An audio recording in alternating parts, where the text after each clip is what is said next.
Okay. So ini adalah topik-topik yang kamu belum lagi belajar, yang mungkin cikgu tengok pada soalan, ada soalan lah berkaitan tajuk ni.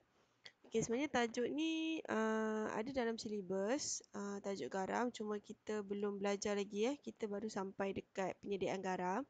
So lepas ni kita akan buat analisa kualitatif garam, okay, ataupun kalau nak senang faham dia, apa yang ada dalam tajuk tu adalah tentang macam mana kita nak buat uji kaji sama ada garam itu ada cation apa dan anion apa.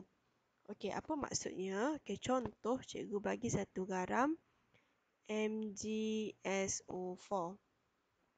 Okey. So, apa tujuan ujian-ujian yang kita akan belajar kejap lagi adalah kita nak uji, contohlah garam ini kita tak tahu pun dia MgSO4, instead kita tahu dia adalah contoh bahan X.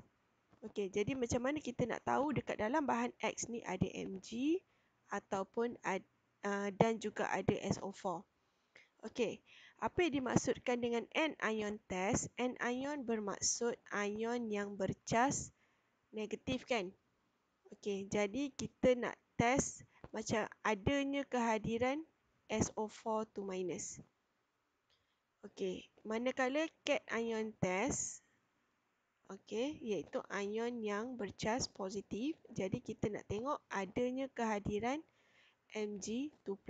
So, apakah ujian-ujian yang sesuai dan apakah bahan-bahan yang kita perlu campurkan dalam bahan X supaya kita dapat tahu apakah anion yang hadir. Okey. Okey, so berikut adalah ini abaikan Ni cikgu terangkan yang simple dulu. Nanti bila kita masuk silibus baru kita akan go through one by one lah.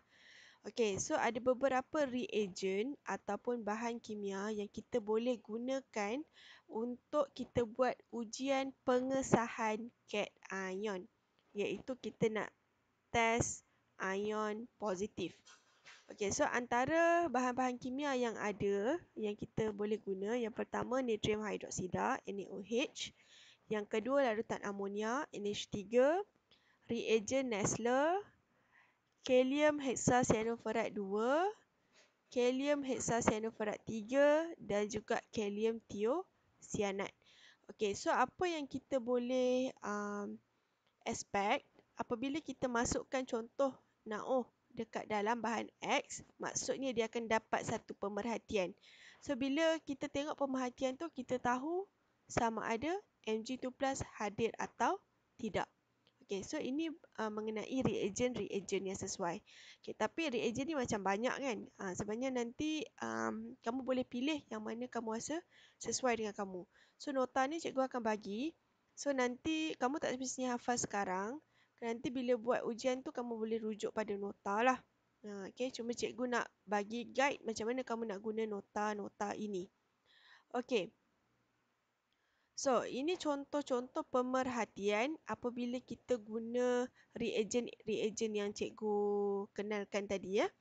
Okay, so dekat kita nak buat ujian pengesahan cation.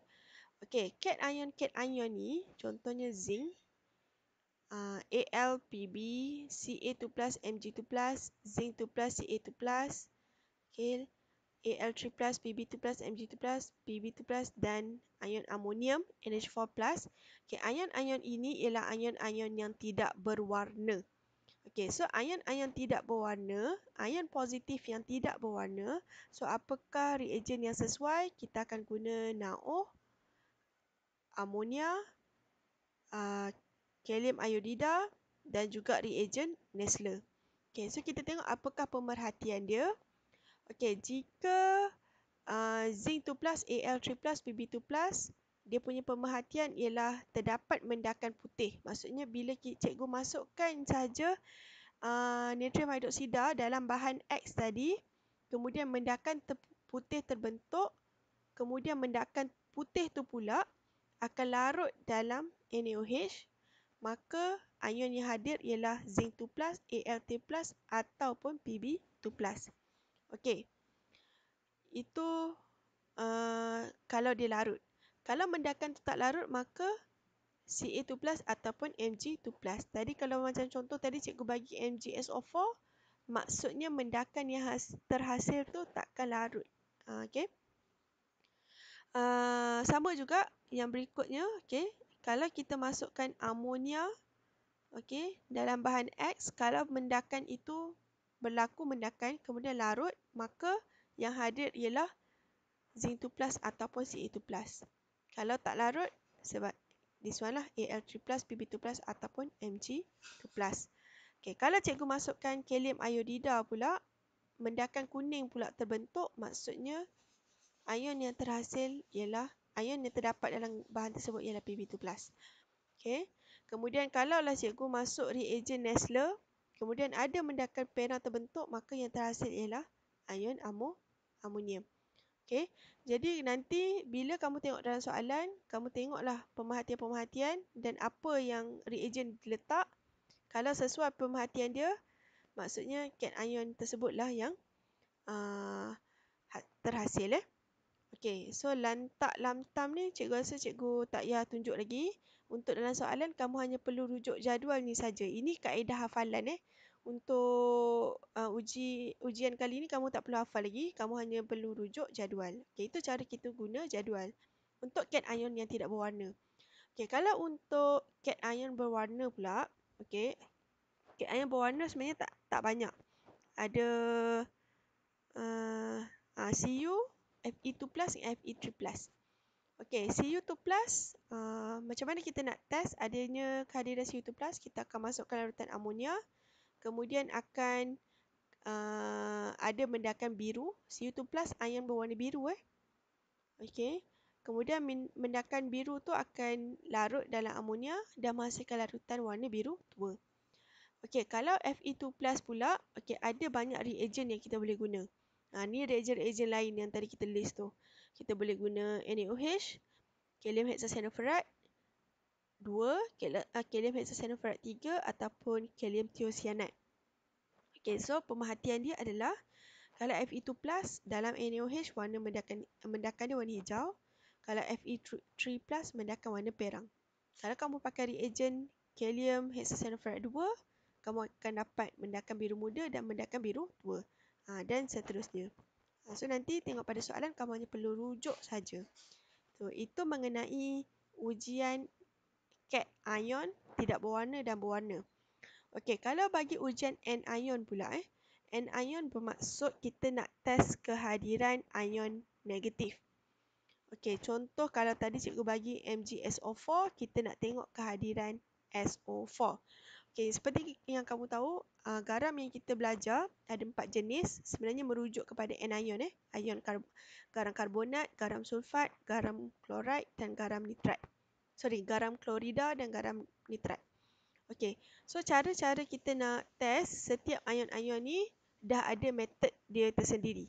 Okey, kalau untuk ion karbonat, cara kita nak test ialah kita masukkan larutan asid dan pembuakan berlaku. Pembuakan ni sebenarnya disebabkan gas karbon dioksida berlaku terhasil. So karbon dioksida ni akan mengeruhkan air kapur. Okey, so itu cara kita test adanya ion karbonat. Okey, so untuk garam MgSO4, kita nak tengok betul tak ada SO4, kita boleh guna metod ini. Okay, metod dia adalah kita tambahkan larutan HNO3 ataupun apa-apa asid lah. Tapi asid yang senang kita hafal, pakai asid nitrik. Kemudian kita tambahkan BaCl2 ataupun PbNO3. Yang selalu kita guna BaCl2. Kemudian kita akan dapati ada mendakan putih tak terbentuk, maksudnya terdapat kehadiran SO4. Sama juga macam Cl, metod dia sama, cuma kita masuk AgNO3 ataupun PbNO3, mendakan putih terbentuk. Kalau ion nitrat, ion nitrat senang, macam mana kita nak tahu adanya kehadiran ion nitrat, kita perlu masukkan 3 benda ni. Asid sulfurik cair, ferrum 2 sulfat dan asid sulfurik pekat. Cincin perang terbentuk, maksud confirm ada ion nitrat. Okay, itu sahaja untuk tentang garam anion dan garam cation. Macam mana kita nak uji nak tentu sah kan betul ke tidak ada ayun-ayun tersebut dalam garam.